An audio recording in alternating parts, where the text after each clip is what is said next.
Bon, je vais analyser le RSI vraiment au complet. Je vais vous montrer comment utiliser la divergence, à quoi elle sert, où prendre des positions, avec quoi combiner le RSI, parce que le RSI, on ne veut pas juste l'utiliser, seulement il faut le combiner avec d'autres méthodes techniques. Ok, donc on commence. RSI, ok, Relative Strength Index, ok. Donc pour l'instant, j'ai enlevé le IMA, right?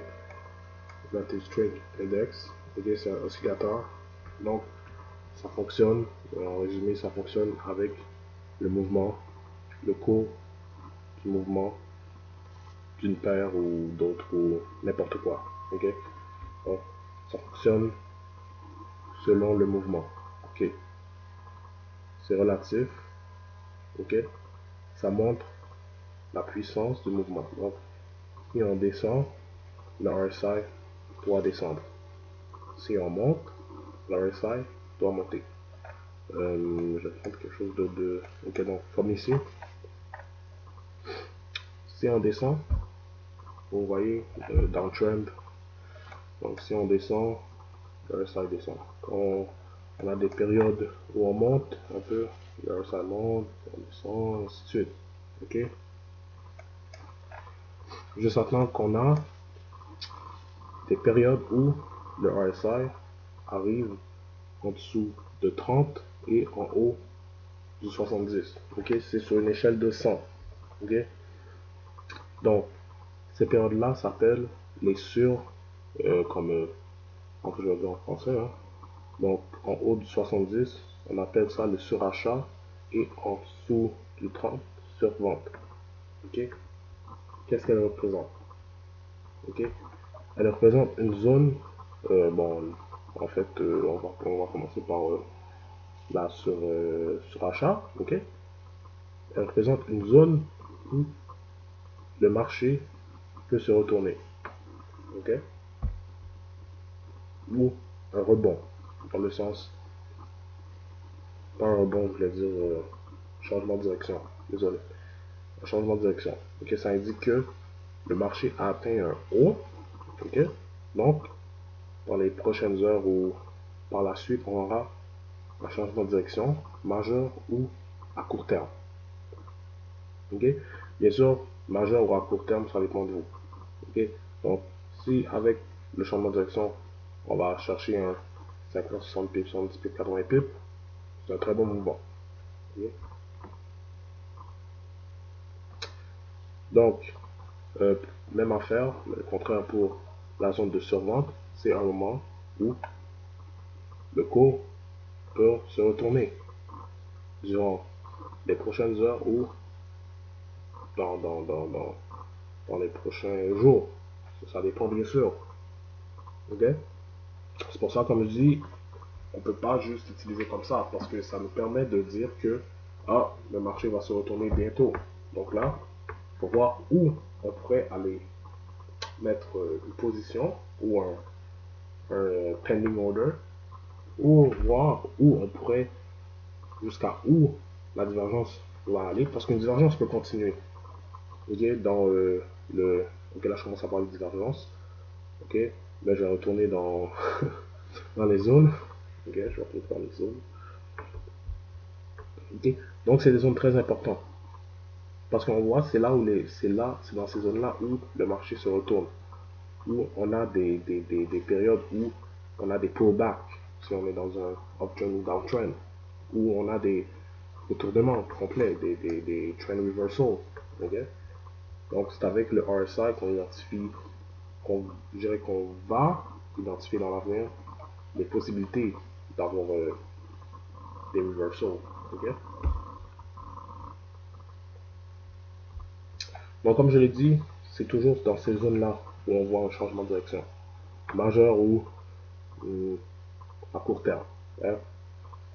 Et ça dépend la durée de nos positions en pile. Okay?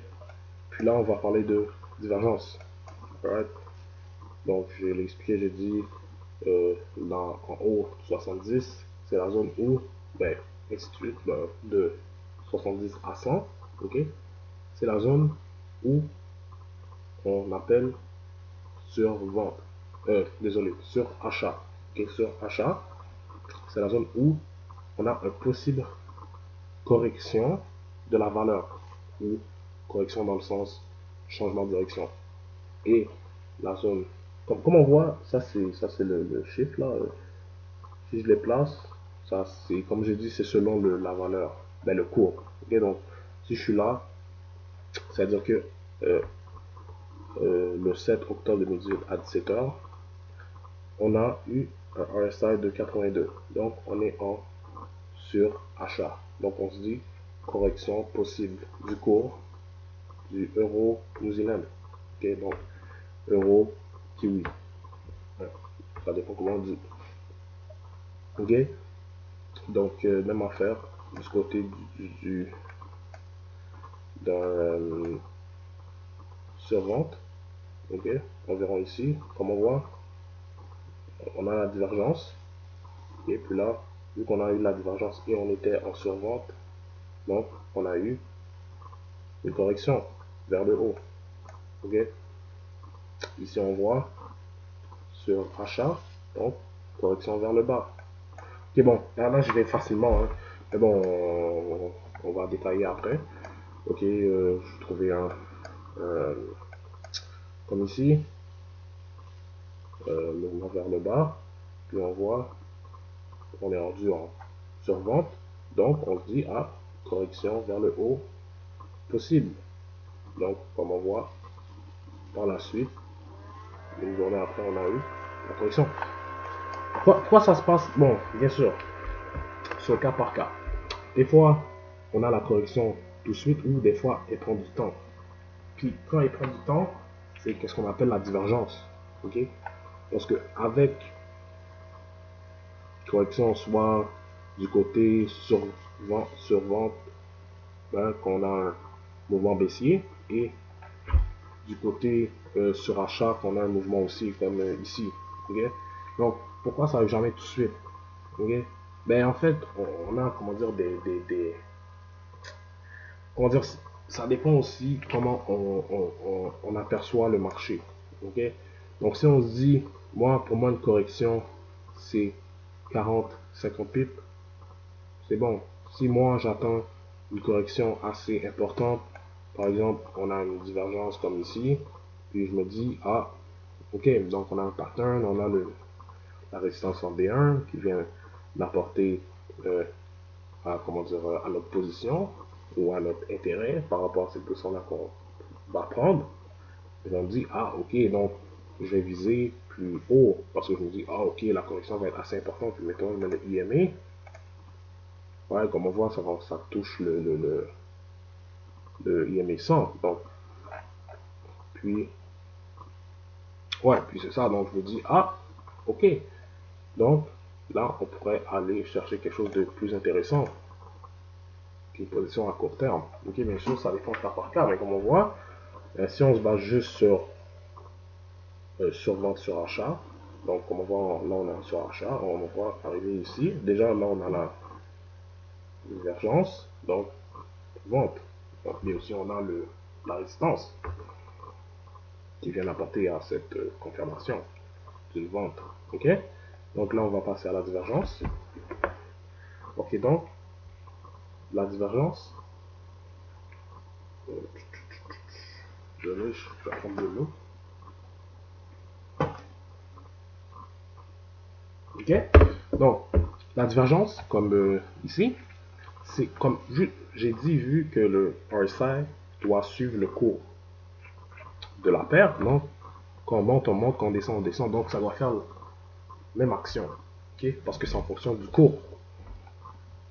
Donc, qu'est-ce qui se passe quand ça ne fait pas la même chose? C'est ça qu'on appelle la divergence. Donc, ça vient confirmer que la correction va être possible. Comment dire qu'on aura une correction, ok, qu'on aura une correction du cours donc on aura un retracement donc vers le bas, ou bien sûr si on est en surachat ou survente, donc si on est en survente en dessous du 30, donc on aura une correction vers le haut. Donc, un pullback ou un changement de direction complet vers le haut. OK? Donc, comme on voit, comme ces corrections-là arrivent toujours quand on a deux hauts, ou deux ou trois hauts. Dans le sens, quand je parle de haut, je parle, on arrive surtout, c'est vraiment surtout, moi, qu'est-ce que j'aime avec la divergence, c'est surtout quand on arrive à une résistance en D1. OK? Déjà, on sait que c'est une résistance, donc c'est supposé on ne peut plus aller encore plus haut, donc ça vient assez, j'irais, mettre l'emphase sur les vendeurs qui viennent redescendre, un correctif vers le bas, ok? Donc c'est sûr que moi, j'invite à prendre des positions à partir de la divergence quand le cours arrive vers une résistance. Et on voit qu'on a une consolidation, ok? C'est ça qu'apporte la divergence, c'est une consolidation, ok? Donc un mouvement sideways, donc on se dit, ah, possibilité de retournement, donc une correction vers le bas. Avec cette divergence-là, la divergence va toujours combiner d'une, bien sûr, d'une surachat ou survente, ok, donc entre le 70 et le 100, ok, pour le surachat et entre le 30 et le 0 pour la survente, ok. Donc, on voit que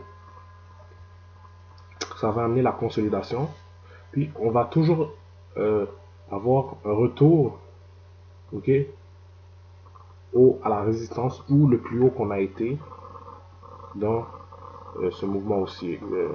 C'est un mouvement haussier, je pense. Ok, ouais, c'est un mouvement haussier. Ok, puis ça détermine la fin de la tendance ou un correctif assez important.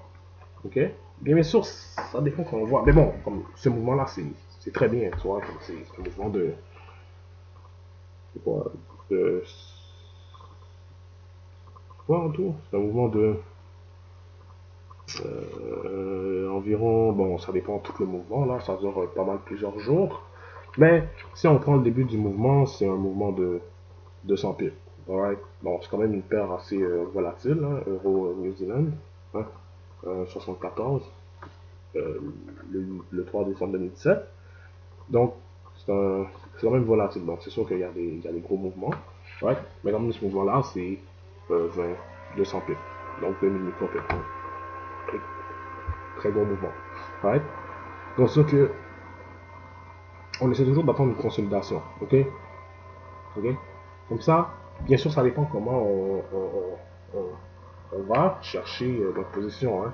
Sûr que si on attend un double top, comme ici, on peut prendre le sell. Vu qu'on sait, on a déjà la divergence. Comme on voit, divergence, comme je répète, divergence, c'est qu'on a une opposition entre le cours, le mouvement du cours et le RSI, la représentante du RSI. Ok, donc je vais expliquer ça un peu. Parce que c'est supposé faire la même affaire. Hein. Comme vous voyez, quand ça augmente, ça augmente. Mais dès que ça diverge, c'est quand on aura un correctif du cours. Comme on voit ici, on est en 82. Déjà, on est en surachat. Donc, on se dit, ah, il y aura un correctif possible à l'avenir. Quand je parle à l'avenir, je parle dans quelques heures ou dans quelques jours. Ok? Là, qu'est-ce qui est important, c'est comment on approche le correctif. Ça, moi, je vise toujours, parce qu'une divergence, ça dure toujours plusieurs heures ou 2-3 jours environ. Mais ça dépend si la paire est volatile ou comment il bouge. Okay? Donc, sauf que quand on voit la divergence, on va toujours aller chercher la résistance parce que ça se dit, oh là, je vais chercher la résistance. Donc là, je sais que j'ai une grande possibilité que ça bouge vers le bas rapidement avec la résistance. Okay? Ça m'amène à confirmer que, ah, ok, je pourrais prendre ma vente ici. Right? À la place de le prendre tout de suite, parce qu'il faut que j'attende. Ok? Faut que j'attende. Parce qu'on essaie toujours d'avoir une meilleure position possible. Donc, on va toujours aller chercher la résistance. Ok? Donc, on attend. Right? Donc, on voit, ici, on arrive, 81. Right? Non, c'est supposé d'être plus parce que on augmente. Donc, c'est supposé d'être plus que 82 parce que le dernier mouvement était à 82. Puis là, on est à 81. on est toujours en survente, surachat. Donc ça nous dit, ah, correctif, bientôt. On a eu le correctif, mais on est retourné vers le haut. Mais comme on voit, on est retourné vers le haut, mais le RSI est rendu à 72. Right? Mais vu qu'on est en, je pense qu'on est en tendance haussière, right? On est en tendance haussière, donc on se dit, ah ok, donc, euh, le high serait ici, on voit ici, maintenant on teste le high. Là comme on sait, on a de la misère à aller encore plus haut. Là on est rendu dans une consolidation avec surachat et possibilité de retournement à cause de la divergence. Comme on voit la divergence, ah pourquoi j'ai pas la refaire.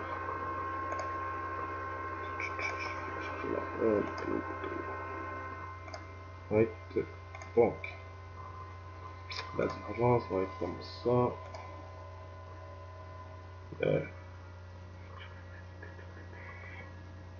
Moi j'ai pas trop de couleurs, ok. Donc la divergence sera de là jusqu'à, bien sûr jusqu'à où on prend notre position. Donc moi sérieusement, moi je l'aurais pris quand ça va toucher la résistance. Donc, comme ça j'aurai une divergence jusqu'à là-bas. Ou j'aurais pu prendre plusieurs parties. Donc je prends un là, je vends, après ça je prends. Ça dépend comment dire, si on prend beaucoup de positions ou si on prend peu. Ok. Donc comme on voit, plus on a une grosse divergence, plus le mouvement va être important, le correctif va être important. Ok. Donc ça la divergence. C'est la différence, hein, entre le cours, le mouvement du cours et le RSI. C'est ça, ben, on appelle ça la divergence du RSI. Ok.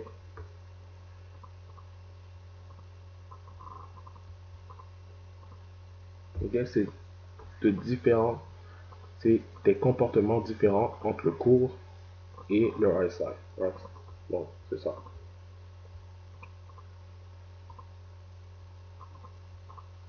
Ok.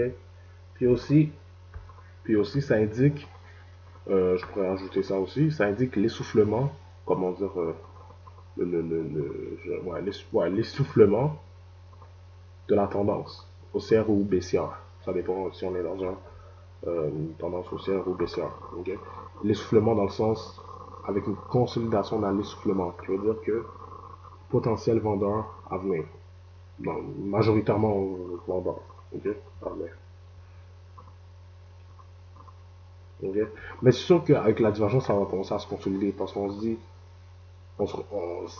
ça détermine. Parce que de toute façon, comment dire, des fois c'est visuel. Ok?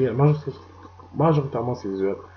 Parce que, comme je dis, la divergence, c'est quelque chose qui est toujours c'est une position toujours en avance, ok? C'est pas, ça dépend combien de temps on reste dans la position parce que c'est facile de le manquer, ok? C'est pour ça, il faut toujours, quand on voit que ça commence à consolider, qu'on a la divergence, qu'on est overbought, en anglais, ok? Survente et oversold, sur, voilà, ok, je me suis mélangé. Overbought, c'est surachat, puis oversold, c'est survente. Ok. Donc, si on est en surachat, comme ici, hein, on est en haut de 70, donc c'est ça, on se dit, ah ok, ça va commencer à consolider, on va peut-être tester la résistance, ou on va retester le higher high qu'on a, ou plusieurs possibilités, ok, mais si on va avoir un correctif qui descend, ok. Donc, ça que c'est une position toujours en avance, ok, c'est pas vraiment sur le moment, c'est vraiment en avance, ok, pour se placer, c'est toujours, il faut toujours se bien placer, ok, donc, ça, on va toujours chercher une résistance en D1 ou en H4, qu'on sait qui a été testé plusieurs fois dans le passé, qui a été comme résistance ou comme support ou comme thèse d'un support à une continuité du trend ou whatever. Ok? Je passe une minute là-dessus. Ah, c'est pas une minute. Ouais. Je vais passer beaucoup de temps là-dessus. Ouais. Je pense que je vais faire plein d'exemples là-dessus parce que c'est quand même important. Ouais. Trouver d'autres exemples.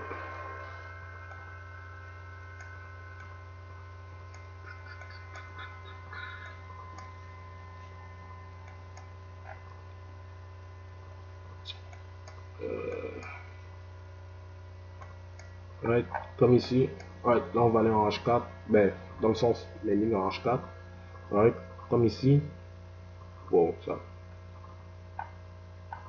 ok, bon, c'est bizarre, right, comme en H4, on voit ici, à cause d'une ligne de support en H4, on voit ici, déjà on était à 18, on voit, on diminue, mais le RSI augmente assez rapidement, donc on sait que ça, il y aura un correctif, right? Parce que c'est supposé de faire la même affaire, la même chose. Donc dès on a des comportements différents, ça veut dire qu'on aura un correctif ou que c'est la fin d'une tendance. On va commencer à consolider comme ça, right? Et ensuite on aura un retournement, ok? Right? Je suis allé dans cet exemple là. Ah, ok. Bah, de toute façon, je connais d'autres exemples. Ben, en fait, c'est des positions que j'ai pris donc. C'était quoi ça? Ah, ok. Il y avait ça aussi. Ouais. Ok, ça aussi. Ok, ça aussi. Même affaire. Ok, même affaire sur une résistance en D1. Ouais. Donc, comme on voit. Mais ça c'était plus en H1. Ok. Ça c'était en. Mais il n'y avait pas trop de divergence, mais c'était juste parce que c'était un. C'était une résistance assez importante, donc pour moi c'était une vente, ok. Mais aussi, là on était en surachat, ok. Puis aussi, ça avait créé un pattern, ok. J'allais en H1, ça avait créé un pattern, donc, ok, ça, ici la voie, mais ça c'est ce qu'on appelle un head and shoulders, right, un reversal head and shoulders. Du côté euh, tendance haussière, right? Parce qu'il y a le reverse head and shoulders pour aller du côté haussier, mais dans le sens où on change de direction du côté tendance baissière à une tendance haussière. Et là, on a le head and shoulders comme normal, right? Parce qu'on a le reversal dans le fond, il est comme à l'envers, right? Ah, je vais le placer là, vu que comme ça, je vais l'expliquer. Triangle, ici. Ok, je pense que j'enlève des affaires comme ça.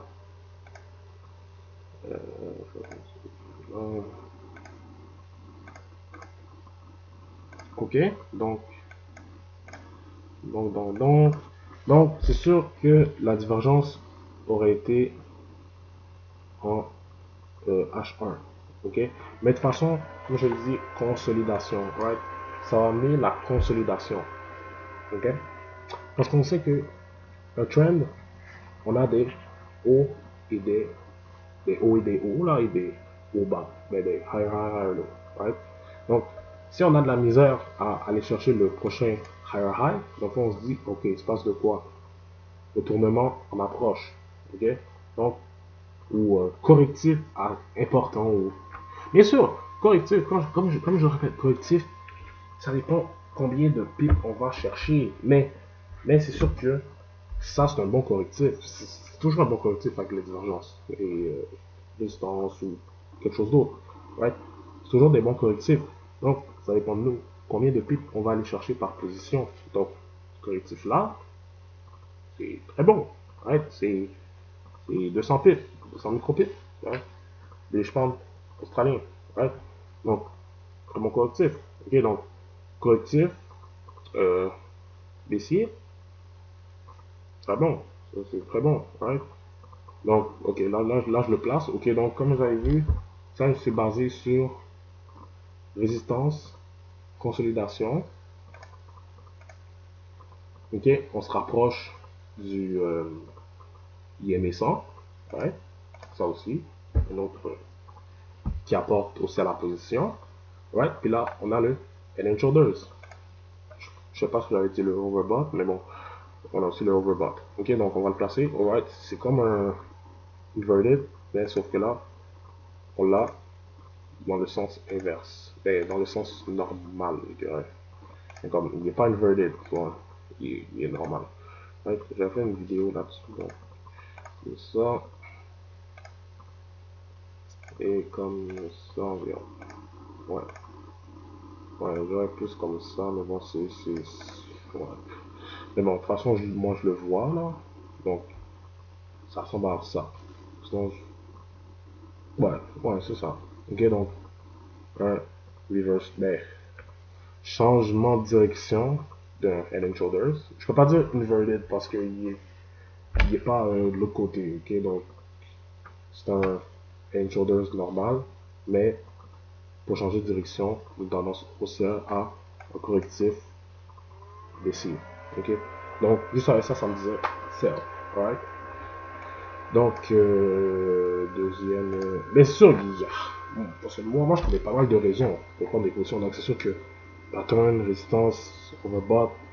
Tu vois, juste avec pattern, overbought et résistance, pour moi, c'est. Ben, je peux rajouter consolidation, divergence. Pour moi, ça, c'est. Je le prends, tu vois. Ouais.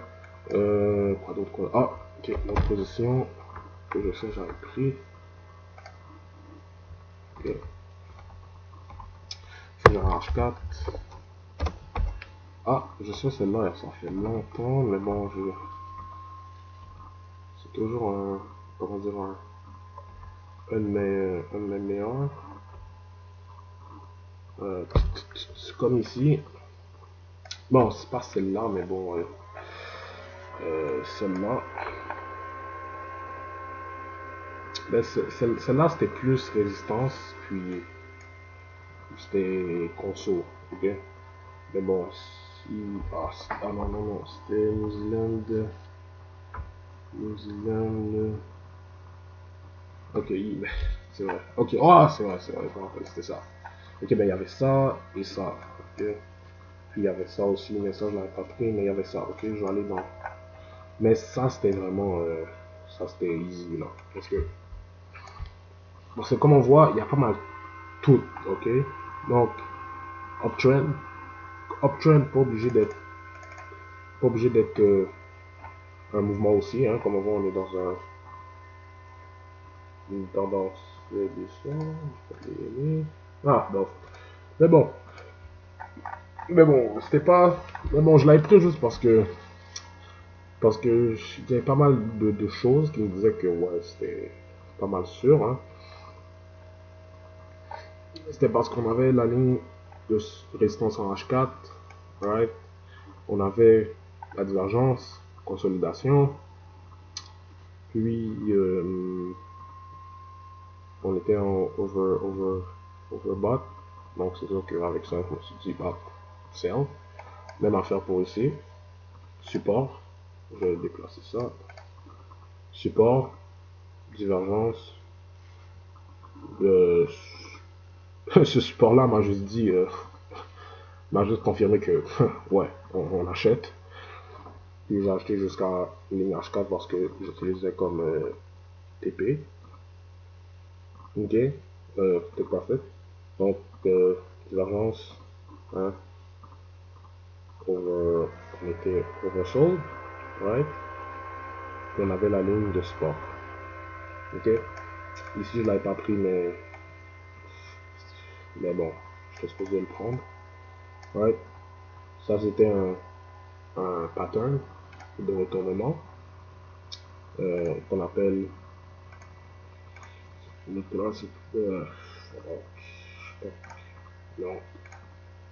ok, non, bon, ok, non, pas noir, mais bon, bleu, ok, ouais, ouais, donc, qu'on appelle double bottom, donc, en d'autres mots, ça fait un W, ok, t'as comme deux bas, ok, ça crée deux bas, ok, ben, avec ça, t'as toujours une divergence, ok, ça crée deux bas, ouais, de test du support. C'est toujours bon quand il y a un support, donc en D1, préférable. Okay? Puis comme on voit, la divergence commence depuis. Ben déjà on est ok. Ben, je vais trouver les raisons. Hein? Double bottom. C'est un pattern, un reversal pattern. Ok? Reversal qui dit on passe d'une tendance baissière vers un correctif. Ok? Je vais pas dire vers une autre tendance, vers un correctif. haussier. Ok, on voit correctif haussier, changement de direction. Ok, donc W, right, donc divergence, oversold, voilà, pour ces raisons-là.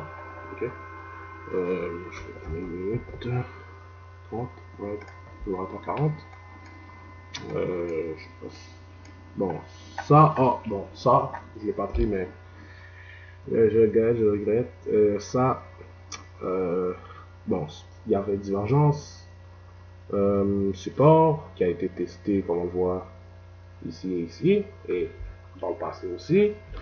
Alright, puis comme on voit, ouais, ce support-là, c'était, ouais, c'était, ouais, c'était un support. C'est un support. Voilà. Il a agi comme 3 dans environ 5 fois, 5 fois, ok, donc ça c'était gros support, ok. Donc dans l'avenir, c'est un support à surveiller, ou résistance, ça dépend si on est en haut ou en bas, ok. Donc ici on a un, ok, comme ça, ici ça serait un inverted head and shoulders, ok. Donc ça sera un pattern de retournement, ou correctif, ok, donc ici, comme ça, comme ça, et comme ça, voilà. Et voilà. Ok, and then shoulders, correction.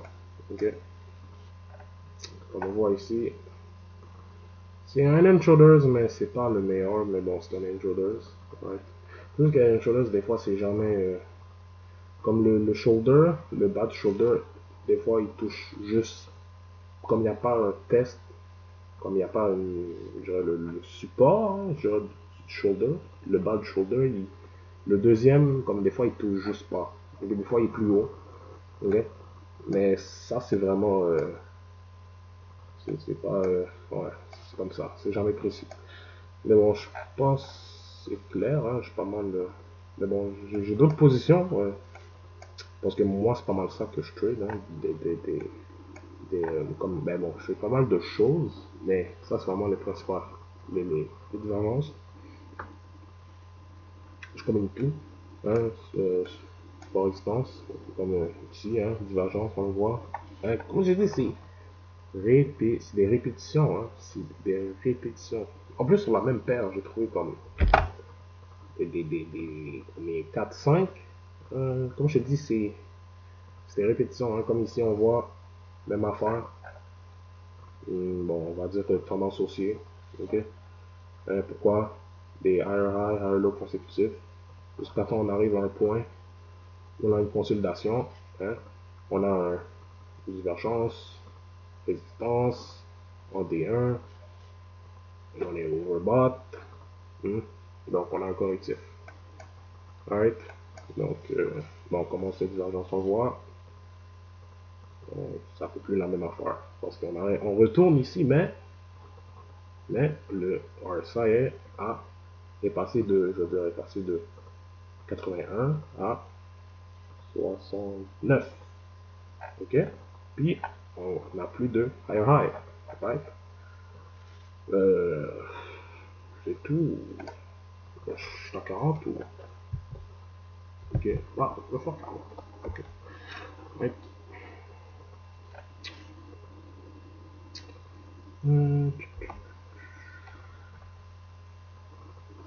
On voit ici, head and shoulders, inverted head and shoulders. Ah ouais, j'allais chercher une position. Euh, ah, c'était ça. Alright, ça aussi. Mais ça c'était pour différentes. Mais ok, ça c'était tricky. Alright, ça c'était tricky. Ok, ça c'était quelque chose de pas facile à prendre. Alright, parce que, comme on sait, on a le inverted head and shoulders. Ok, donc on se dit, ah, ben, on se dit, ah, ok, je vais le faire.